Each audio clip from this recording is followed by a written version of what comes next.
I want to welcome everybody to our third Enlightening lunch of the fall semester 2020.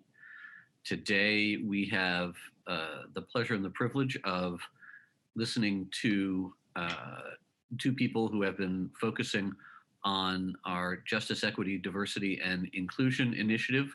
One from the very top of the College of Global Futures, Chris Boone, who is the Dean of the college, and the other, Michael Bennett, our faculty member here in the School for the Future of Innovation Society.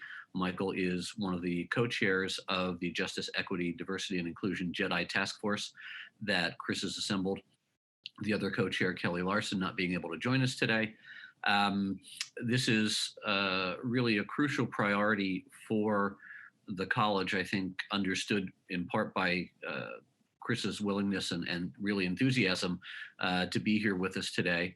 I think we all understand the larger context for these kinds of discussions. They are significantly precedented in the work that the School for the Future of Innovation Society has been doing, I think, from the very beginning with its motto, "The future is for everyone," with prior commitments to diversity in hiring and borderlands and tech and equity hiring.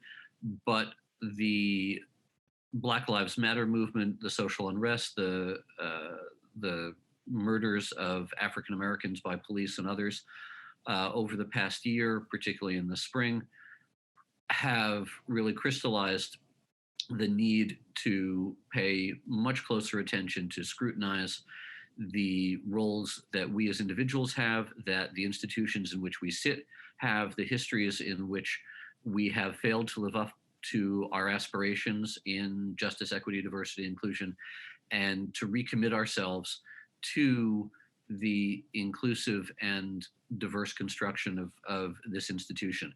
The Jedi Task Force is just one of these expressions that we're engaged in, and I really look forward to hearing from Michael and Chris about their vision and what's gone on since the task force was charged a couple of months ago.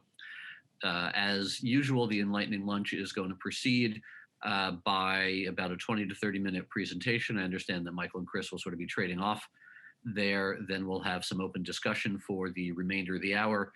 And then the doctoral students will stay on with Michael and Chris for perhaps another half hour, as long as they are able to stay. So just with that brief introduction, I will turn it over to Michael and Chris. Thank you guys for being here and talking about this with us.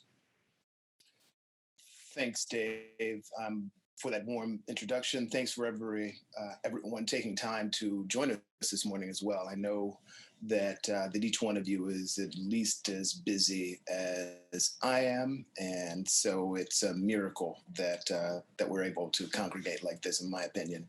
So thank you. We've got a few things that we'd like to share with you today. It's not as strict or as formal as the deck suggests, perhaps, but there are these 5 areas that we'd love to touch on. Just a bit from Chris about the relationship between Jedi principles, concepts, ideas, agenda, and the college's mission. Some updates from the units, including the still in formation, notoriously still in formation SCAS. Who I've had a chance to spend a bit of time with in one of the faculty meetings.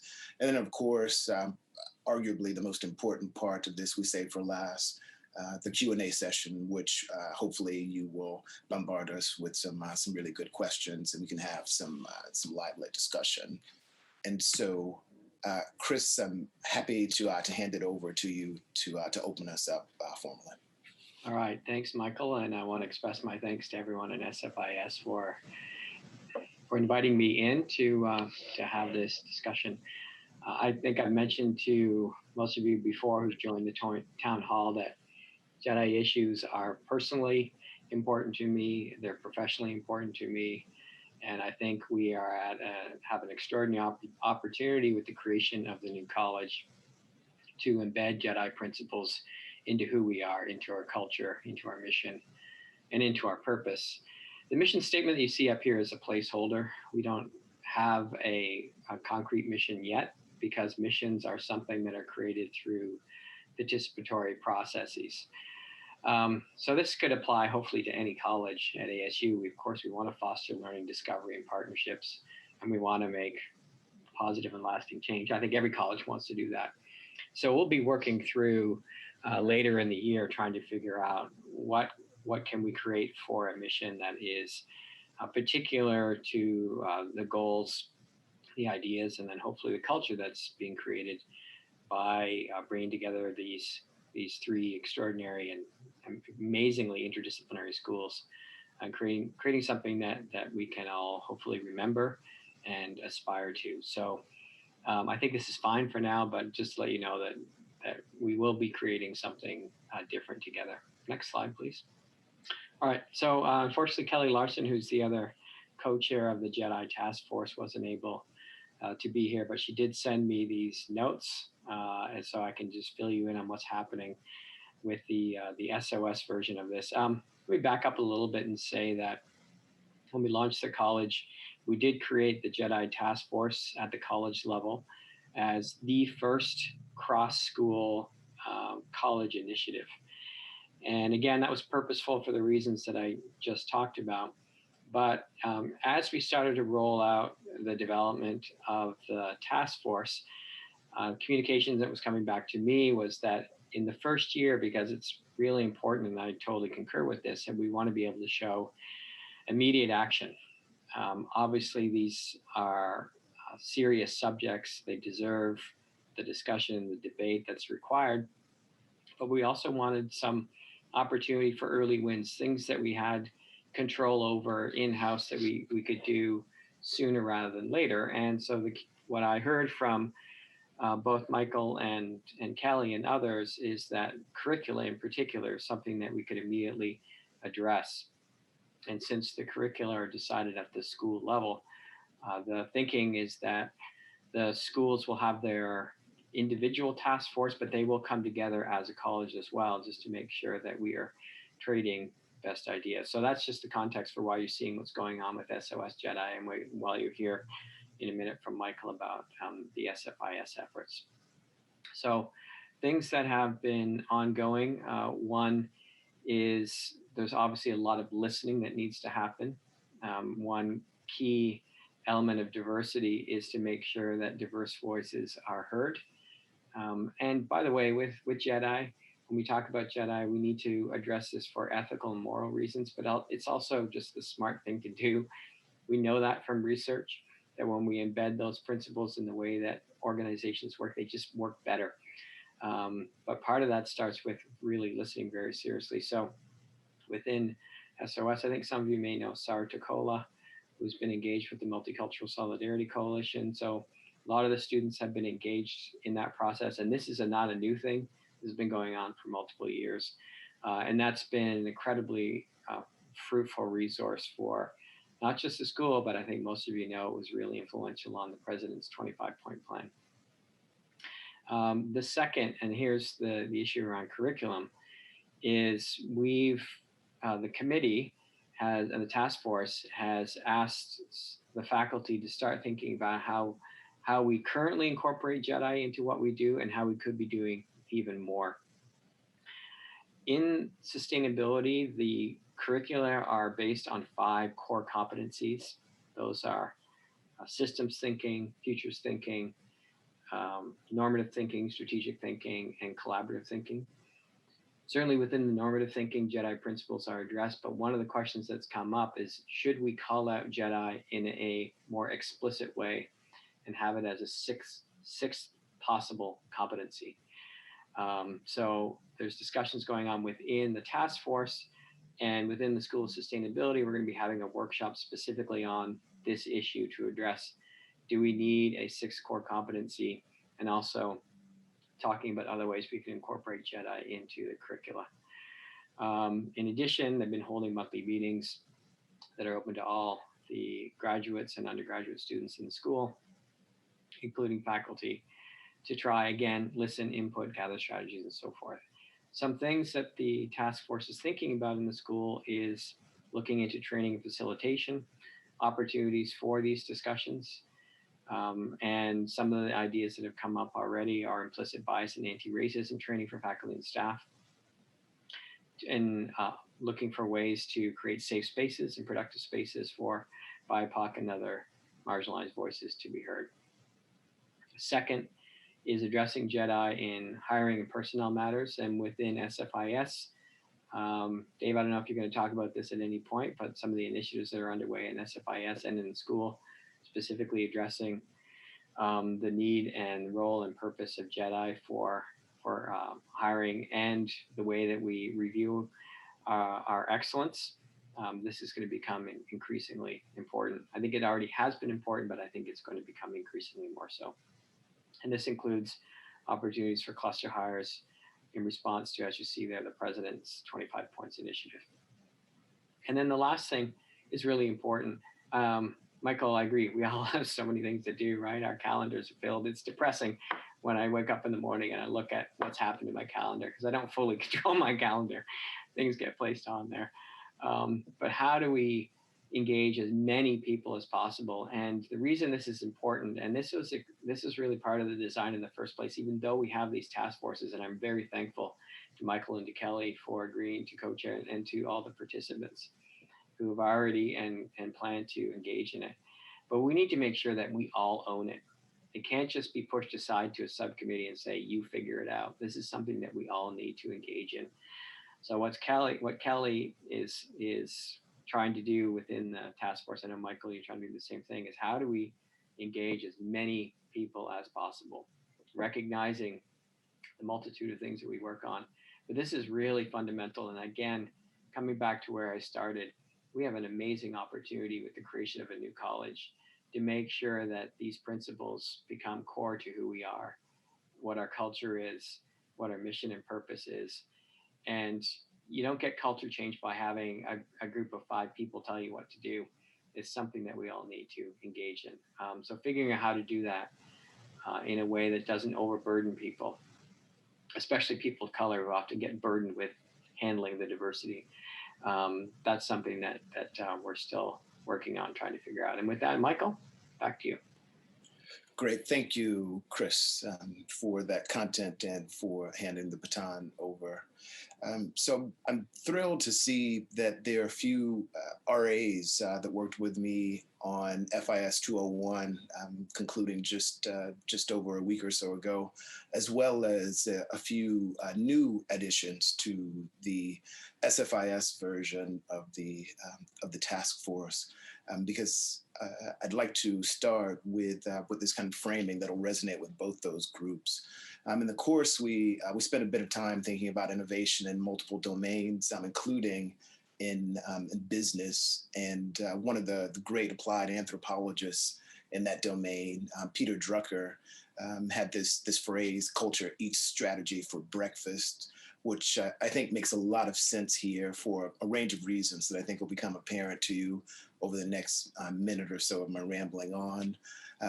It's primarily an interesting aphorism and a useful phrase for me because it constantly reminds me to not lose sight of the forces with which we must contend in order to achieve a meaningful set of changes in the context of Jedi principles, agendas, et cetera.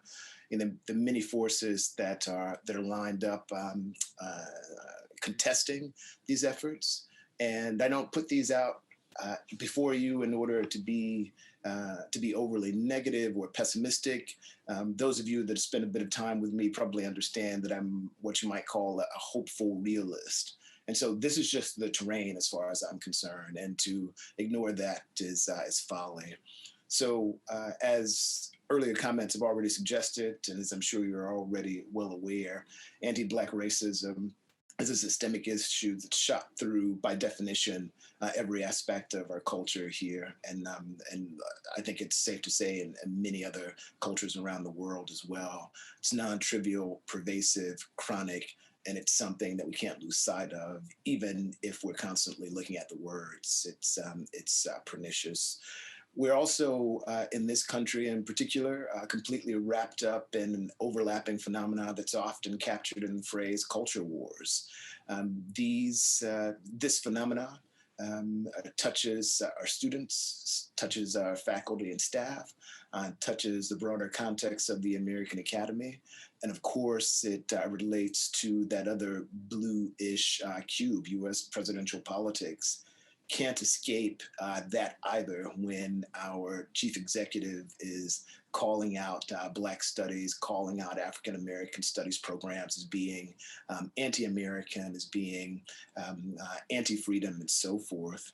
Um, I'd like to see us as well, especially those of us in SFIS who are baptized in STS. I'd like to see us foreground more regularly the technological accelerants here as well, particularly social media.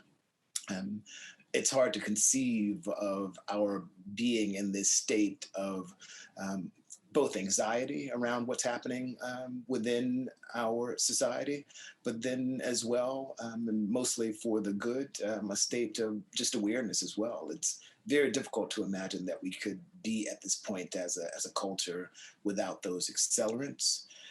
Cannot forget the virus either. This is making, as far as I'm concerned, again, to repeat, making everything a miracle. Anything that's decent that happens, including marginal forms of awareness, seems miraculous to me.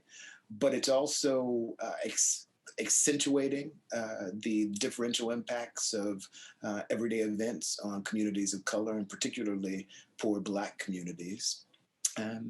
Our situation, to be perfectly frank, across the academic space, not just at ASU, but at virtually every university in this country, is one of hierarchical neoliberal context, right? And this goes to institutional momentum.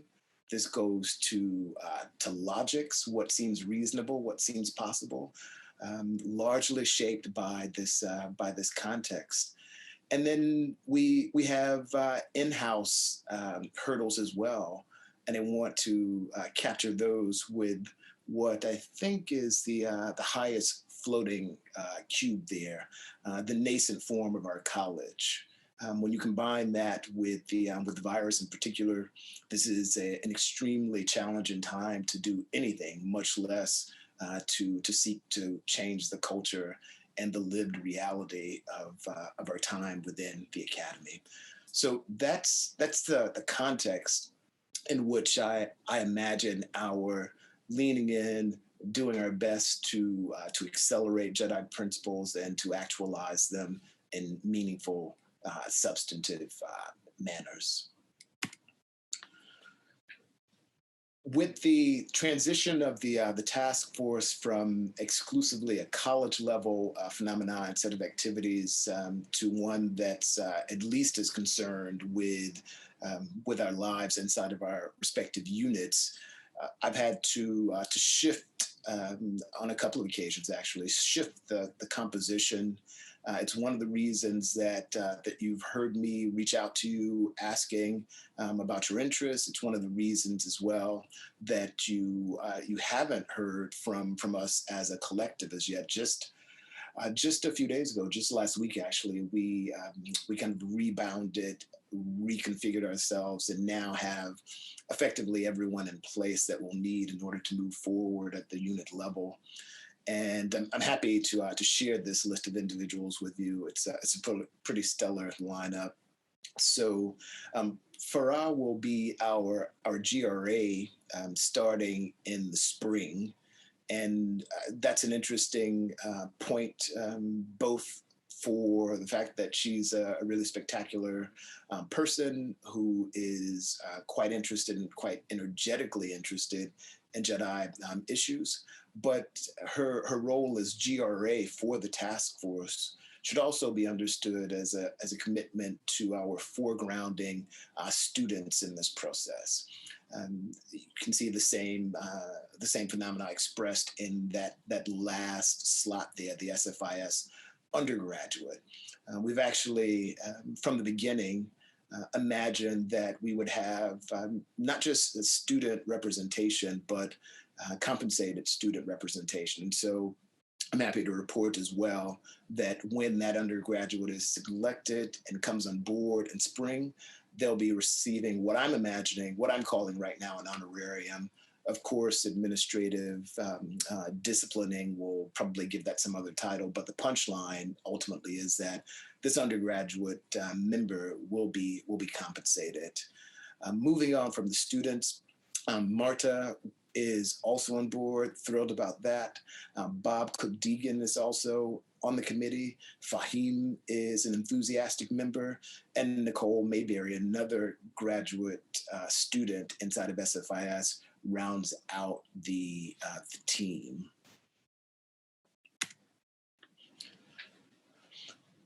As for what we have been focusing on and what I imagine we will be focusing on, at least through the remainder of this semester, in all likelihood, out through February, these things, these foci, if you will, can be summarized in these 4 points here. Very interested in process and going back to what Chris told us, slash what Kelly told us. I'm very interested in finding a way to inject some compositional dynamism, if you will, into the task force. And so one of the first things that we will address now that we're effectively fully constituted, and we'll be meeting, the task force will be meeting tomorrow as well.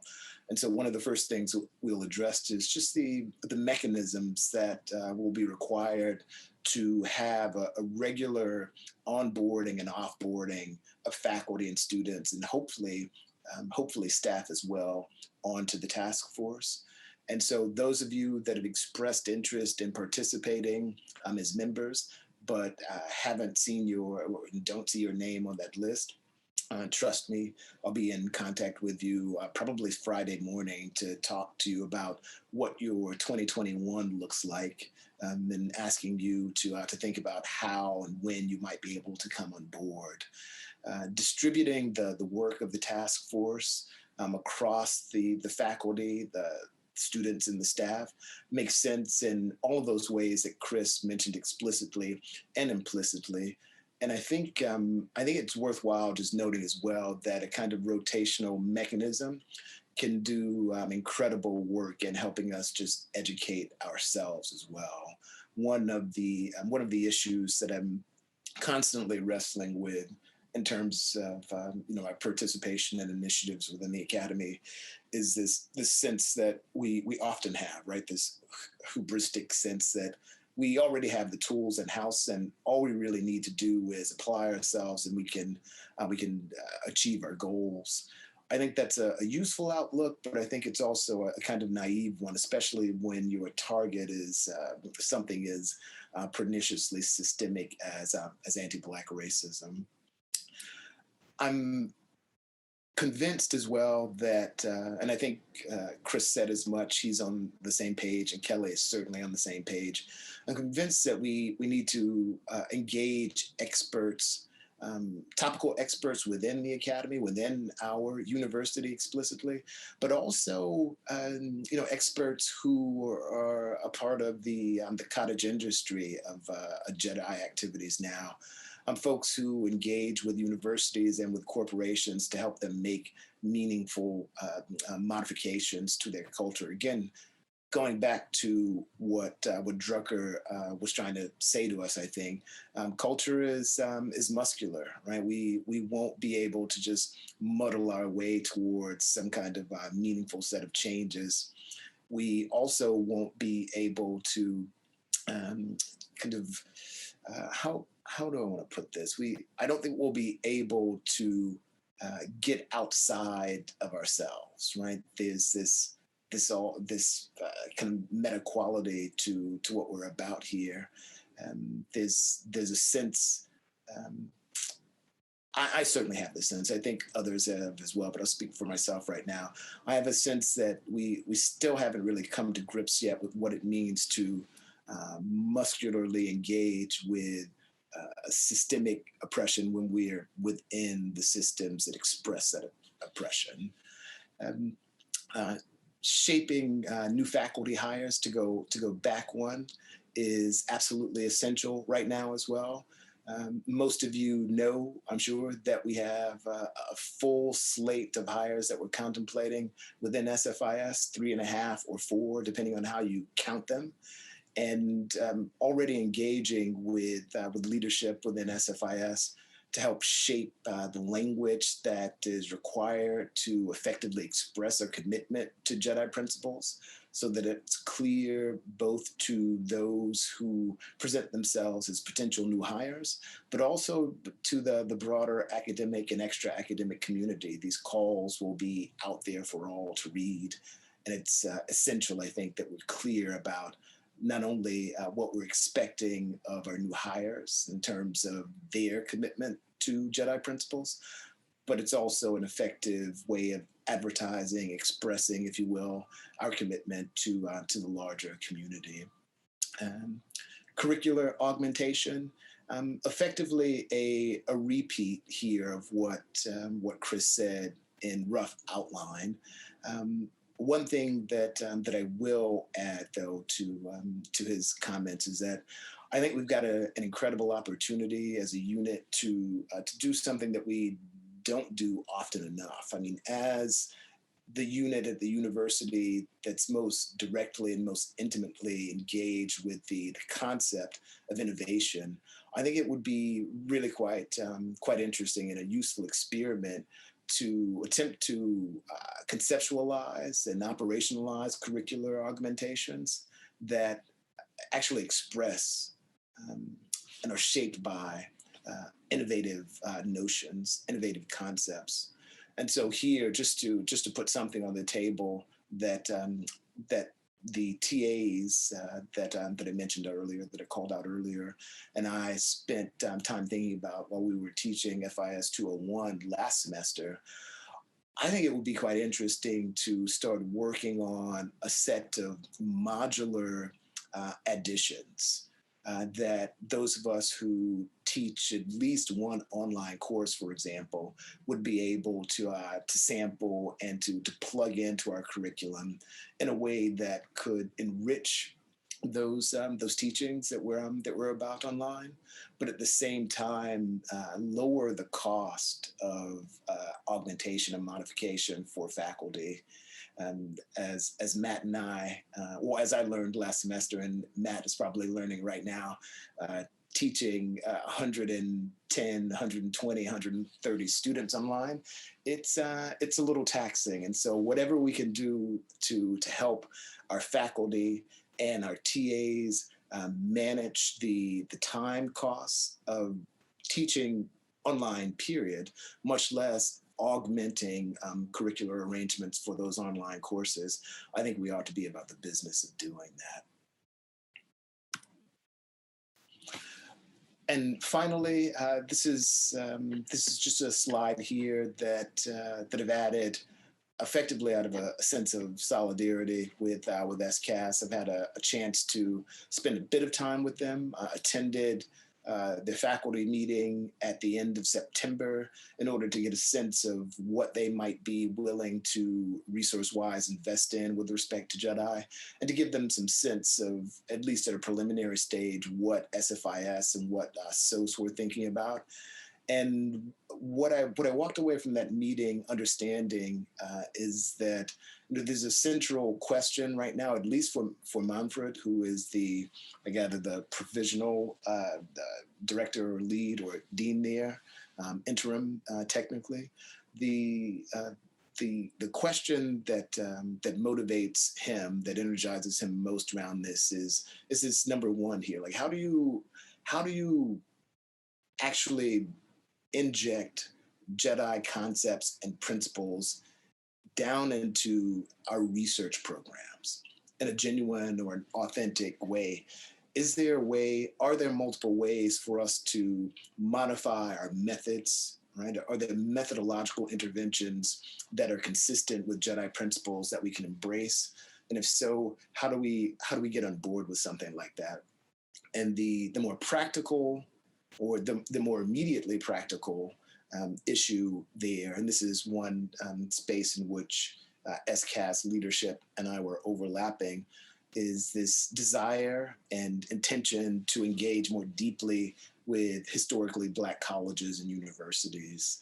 Interestingly enough, Manfred, unbeknownst to me when I joined the meeting, had been at least privy to, possibly had been an interlocutor in conversations with a small HBCU in Alabama called Stillman.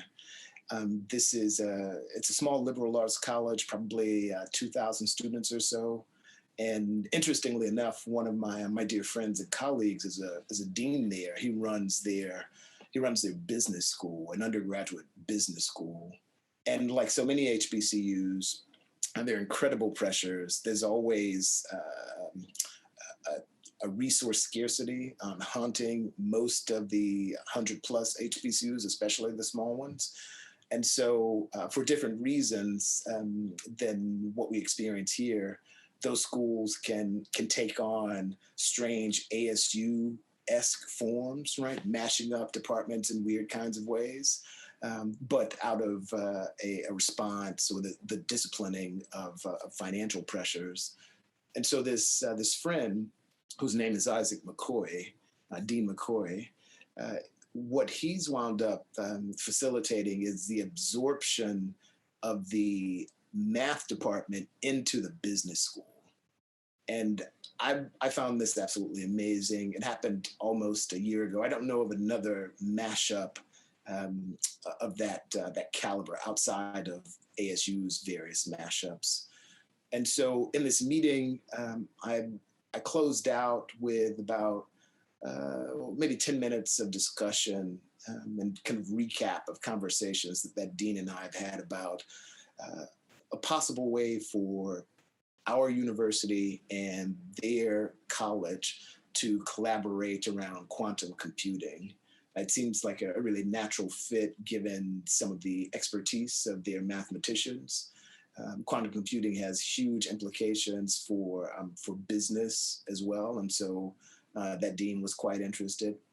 And of course, here, both in SFIS as well as in SCAS, there are potential docking moments given the capacity for at least theoretical quantum machines to help us better engage with deeply complex phenomena. The techno-political implications of quantum computing are probably quite clear to most of you that have thought about the domain as well. And so it was a fruitful engagement, and there were other aspects of it, but I don't want to speak over much for SCAS, and so I will leave that conversation there.